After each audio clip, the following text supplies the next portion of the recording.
जय हिंद साथियों, नमस्कार। कैसे हैं आप सभी? उम्मीद है कि आप लोग बहुत अच्छे होंगे, स्वस्थ होंगे और आपको जो पिछले क्लास में फिजिक्स का 1 से 35 ऑब्जेक्टिव कराया गया था, उसका एक अच्छा रिवीजन करके आए होंगे। तो साथियों, आज जो हम लोग 35 के आगे के प्रश्नों को देखेंगे और हमने ये बताया था कि ये सारे प्रश्न बहुत ज़्यादा इंपॉर्टेंट होते हैं आपके बोर्ड एग्जाम के दृष्टिकोण से। तो इस क्लास को बिल्कुल ध्यान से देखिएगा और सारे प्रश्नों को याद करते चलिएगा। ओके जी, चलिए फिर क्लास को स्टार्ट करते हैं। पहला नंबर सवाल यानी कि 36 नंबर सवाल आपके सामने है कि शैथिल्य प्रदर्शित करते हैं। अब आपको बताना है निम्नलिखित में कौन है जो शैथिल्यता को प्रदर्शित करते हैं। तो वो लौह चुंबकीय पदार्थ होते हैं। बच्चों, कई बार तो आपके एग्जाम में इसका उदाहरण पूछ लिए जाते हैं। कौन सा कि लौह चुंबकीय पदार्थों के उदाहरण कौन कौन से होते हैं। सबको पता है सर, लोहा है, कोबाल्ट है, निकेल है, ये सब हो जाता है। कभी कभी इसका यौगिक भी पूछता है, जैसे हम बताए क्रोमियम डाइऑक्साइड CrO2 बच्चों कई बार लगातार पूछा गया है। और कौन सा सर, Fe2O3 वाला बात, जिसे हम लोग क्या कहते हैं बच्चों, ये बताओ आप लोग। या फिर ऐसे भी पूछता है, Fe3O4 पूछता है, जिसे हम लोग मैग्नेटाइट कहते हैं। ये सब एग्जाम में पूछा जाता है बच्चों, इसलिए इसे याद रखोगे आप लोग। चलो आगे बढ़ते हैं। अगला नंबर सवाल देखो, 37 नंबर सवाल है, प्रेरकत्व का मात्रक क्या होता है। आपसे पूछेगा प्रेरकत्व का मात्रक, स्व प्रेरकत्व का मात्रक, अन्योन्य प्रेरकत्व का मात्रक। तो बच्चों ये तीनों का मात्रक जो होता है हेनरी होता है। और आपको एक चीज याद रखना है कि 1 हेनरी बराबर 10⁻³ मिली हेनरी होता है। एग्जाम में पूछा गया प्रश्न है, इसलिए आप लोग एक बार इसे रट लो। क्या सर, 1 हेनरी बराबर 10⁻³ मिली हेनरी यानी कि 1000 मिली हेनरी हो जाता है बच्चों। ओके, चलो बताओ अगला नंबर सवाल का जवाब आप लोग बताओ। 38 नंबर सवाल, लो वही वाला प्रश्न आ गया है बच्चों। इसका आंसर तो आप गलत नहीं करोगे कि 1 हेनरी बराबर क्या होता है। तो जस्ट हमने बताया कि 10⁻³ मिली हेनरी इसका करेक्ट आंसर है। तो आपको बहुत अच्छे तरीके से याद रखना है। और हेनरी किसका मात्रक बताया बच्चों हमने कि ये प्रेरकत्व, स्वप्रेरकत्व या फिर अन्योन्य प्रेरकत्व तीनों का मात्रक होता है। ओके, चलो आगे बढ़ते हैं। अगला नंबर सवाल देखो, 39 नंबर सवाल है, विद्युत लेपन में व्यवहार आने वाला धारा कौन सा बच्चों, जल्दी से बताओ। विद्युत लेपन में व्यवहार आने वाले धारा जो होती है वो कौन सा है। डायरेक्ट करंट है, अल्टरनेटिंग करंट है, या फिर दोनों है, या इनमें से कोई नहीं। बताओ 39 का क्या होगा बच्चों। ये हमारा डायरेक्ट करंट यानी कि दिष्ट धारा होता है। सही आंसर ऑप्शन नंबर ए हो जाएगा। ये सारे प्रश्न को हमने क्वेश्चन बैंक से सिलेक्ट किया है। और बच्चों आपको ये भी पता होना चाहिए कि क्वेश्चन बैंक हमारे एग्जाम के लिए मोस्ट इंपॉर्टेंट साबित होता है हर एक वर्ष। चलो आगे बढ़ते हैं। 40 नंबर सवाल देखो, ट्रांसफॉर्मर में विद्युत ऊर्जा का ऊष्मा में रूपांतरण को क्या कहा जाता है।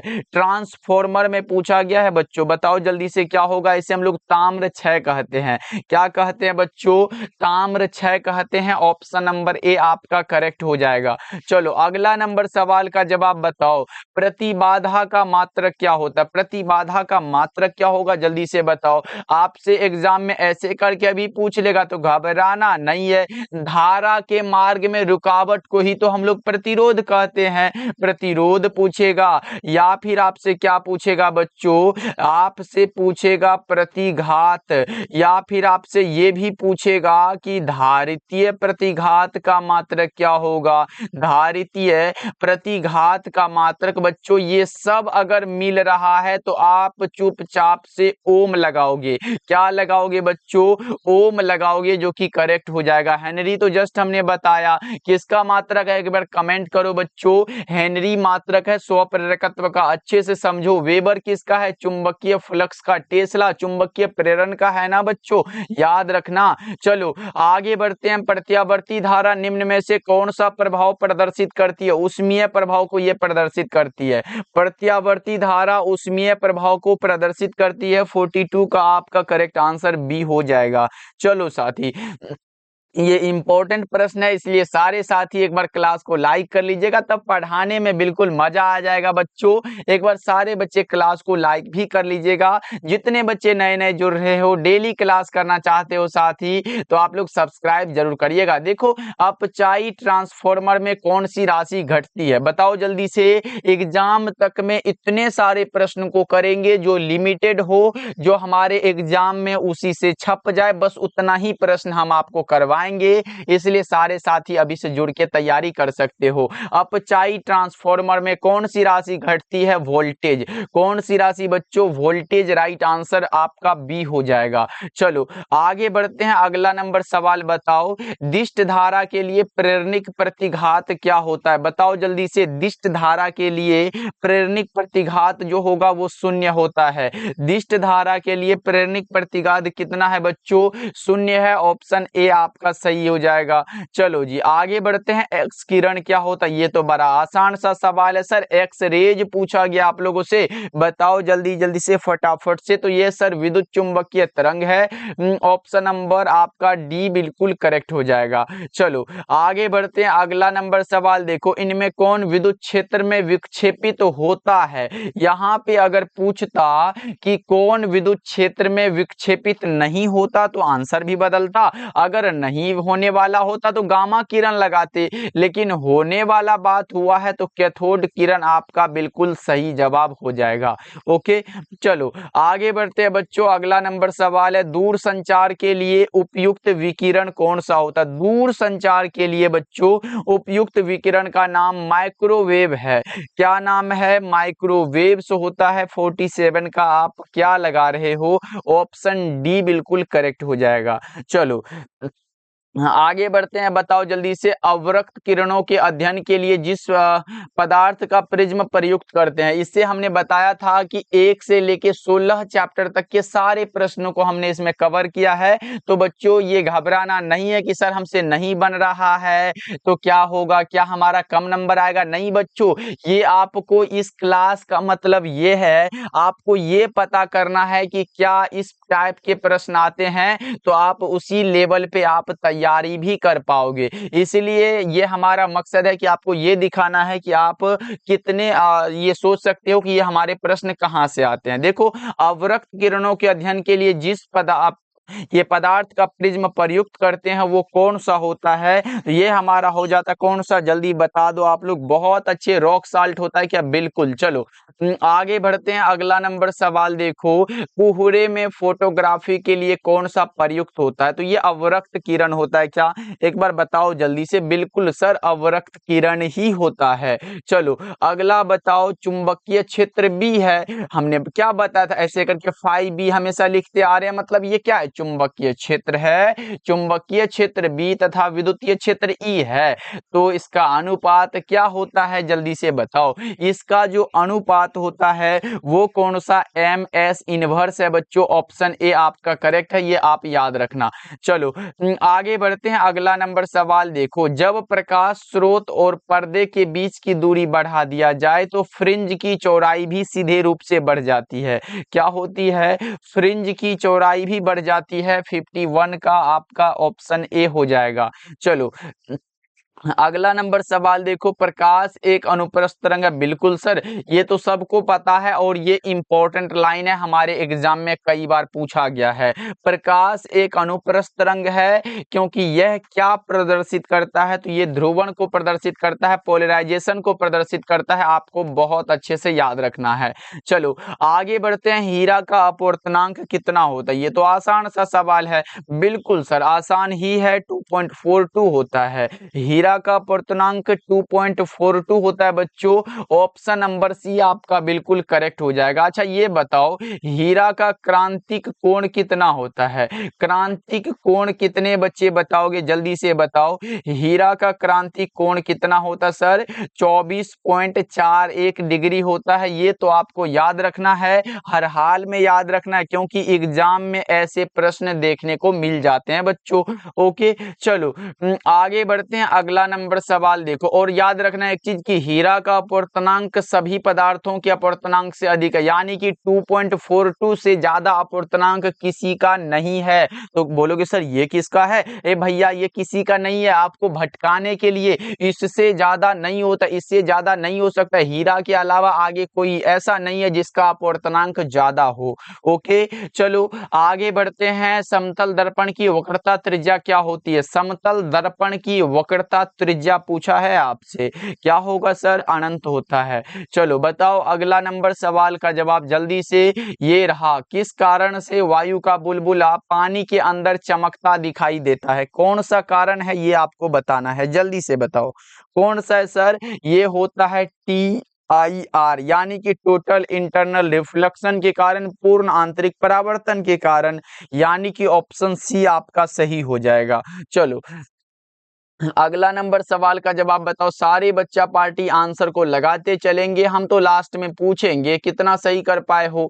एक माध्यम से दूसरे माध्यम में जाने पर प्रकाश की किरण मुड़ जाती है। बिल्कुल, किरण के मुड़ने को क्या कहा जाता है? एक माध्यम से दूसरे माध्यम में जा रही है और ये प्रकाश की किरण मुड़ जाती है, तो ये किरण के मुड़ने को हम क्या कहेंगे ये बताओ। सर ये तो हम 10th में भी पढ़े थे और कौन सा 12th में भी पढ़ने जा रहे हैं, तो अपवर्तन हो जाता है। आप लोगों ने पढ़ा होगा ना, साइन आई बट्टा में साइन आर वाला बात, साइन आर वाला बात, ये सब आप लोगों ने पढ़ा होगा। अगर नहीं पढ़े हो तो जल्दी ही पढ़ लोगे। चलो आगे बढ़ते हैं। बताओ दो उत्तल लेंस है, मानो दो उत्तल लेंस है तो परस्पर संपर्क में रख दिए गए हैं, तो समतुल्य लेंस क्या होगा? या फिर ऐसे रखो, जो अंदर की ओर उभरा हुआ हो वही तो हमारा उत्तल लेंस होता है ना। तो दो उत्तल लेंस मतलब ये हमारा उत्तल ही रहेगा ना बच्चों। बताओ आप लोग करेक्ट आंसर क्या होगा? ऑप्शन ए होगा। चलो आगे बढ़ते हैं। 58 नंबर सवाल है, एक दीर्घ दृष्टि दोष वाले व्यक्ति को आवश्यकता होगी। ये आज के क्लास का अगर हम बात करें सबसे ज्यादा, क्या सर सबसे ज्यादा इंपॉर्टेंट क्वेश्चन तो आपके सामने यहाँ पे है। बताओ जल्दी जल्दी से। एक दीर्घ दृष्टि दोष, और भी प्रश्न हम आपसे पूछ लेते हैं कि निकट दृष्टि दोष को दूर जो करेंगे, क्या सर निकट दृष्टि दोष को अगर हमें दूर करना है तो किस लेंस का यूज करेंगे? तो दीर्घ यहाँ लिखा गया है। अगर हमको जरा दृष्टि दोष को दूर करना है, जरा दृष्टि दोष को यहाँ पे इतना मत लिखो, जरा दृष्टि दोष को अगर हमें दूर करना है तो कौन सा लेंस यूज होगा? और एक और होता है क्या बच्चों, अबिंदुकता को दूर करेंगे तो कौन सा होगा?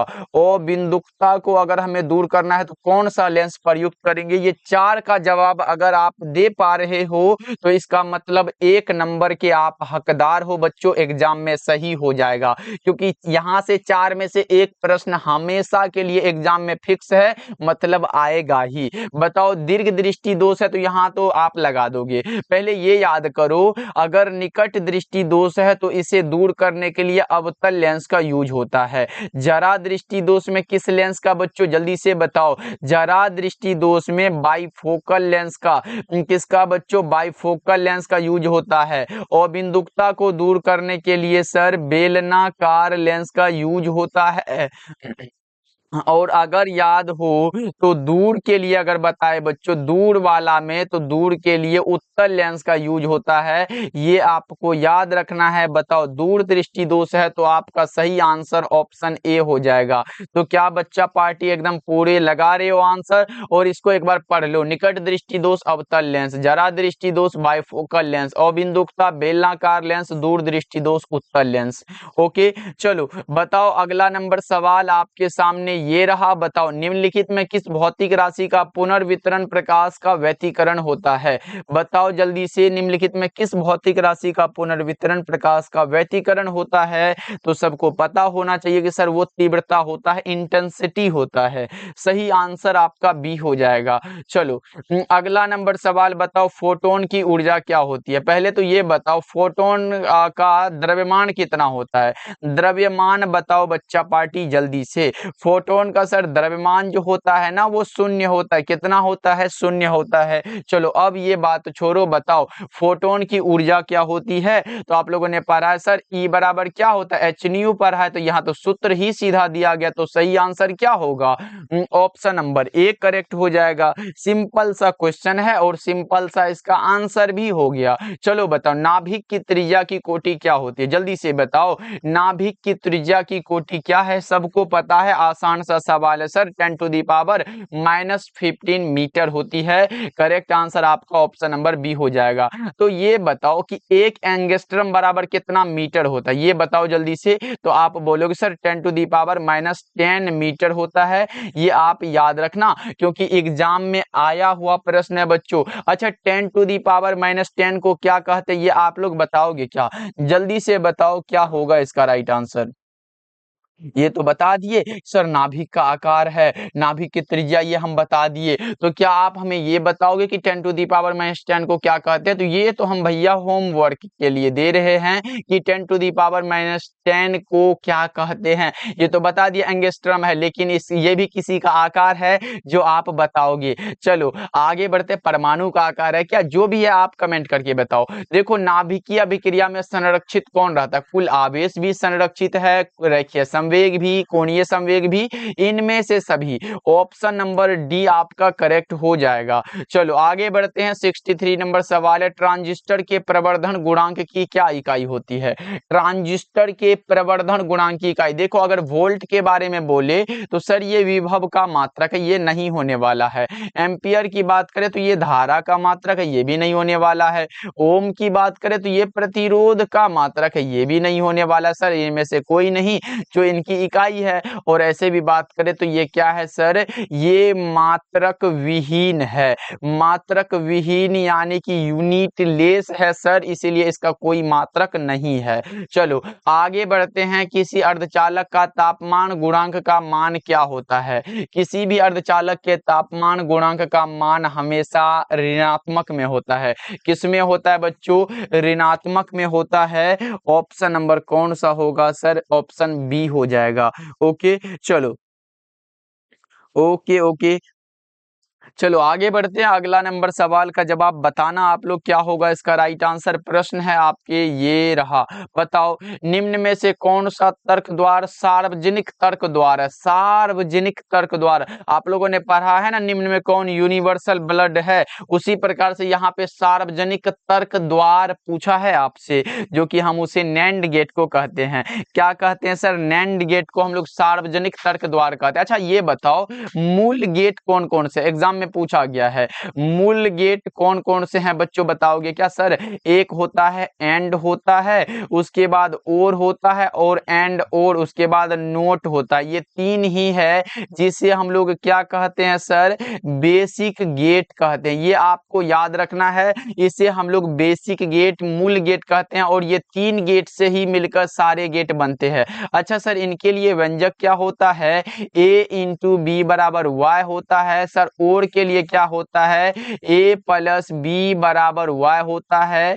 और याद रखना नोट के लिए क्या होता है सर? a बराबर a नोट होता है। बस इतना को याद रख लो, एग्जाम में यहाँ से भी प्रश्न बन जाते हैं कभी कभी। देखो प्रश्न ये रहा कि 15 का द्विआधारी तुल्यांक क्या होगा? 15 का द्विआधारी तुल्यांक क्या होता है बच्चों? निकाल लो ना, बताए थे ना, 2 से भाग लगाते चलना है, सिर्फ 2 से लगाओ, 7 दूना के 14 हुआ, शेष 1 बचा, फिर 2 से लगाओ, 3 दूना के 6 हुआ, शेष 1 बचा, 2 से लगाओ, 2 एकम 2, शेष 1 बचा। 4 को 1 किस में है बच्चों? ऑप्शन सी में दिया गया। बस नीचे से ऊपर की ओर लिख देना 1 1 1 1, यानी कि 1 1 1 1 ऐसे लिखना है। द्विआधारी पूछा, ऐसे करके लगा दो, बस काम हो गया आपका। चलो बताओ 67 नंबर सवाल है, एन प्रकार के अर्धचालक में मुख्य धारा वाहक कौन होते हैं? एन टाइप का है सर, बताओ जल्दी से। एन टाइप रहे या फिर हमारे सामने पी टाइप टाइप रहे, दोनों रहे सर, काहे डरेंगे। एन टाइप देखो इलेक्ट्रॉन होता है जो कि ऋणात्मक में होता है,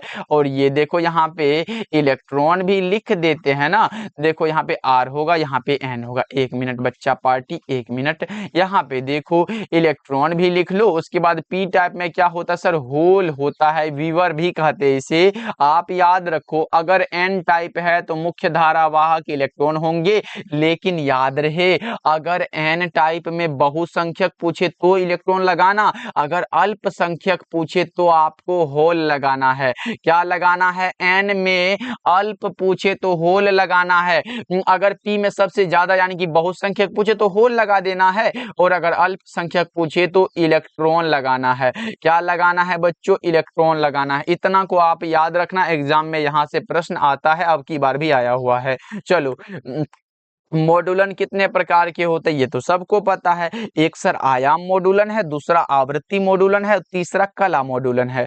कितने प्रकार के हुए, 3 प्रकार के मॉड्यूलन हमारे सामने प्रेजेंट है। चलो आगे बढ़ते हैं। सूर्य अपनी विकिरण ऊर्जा किससे प्राप्त करती है, नाभिकीय संलयन से।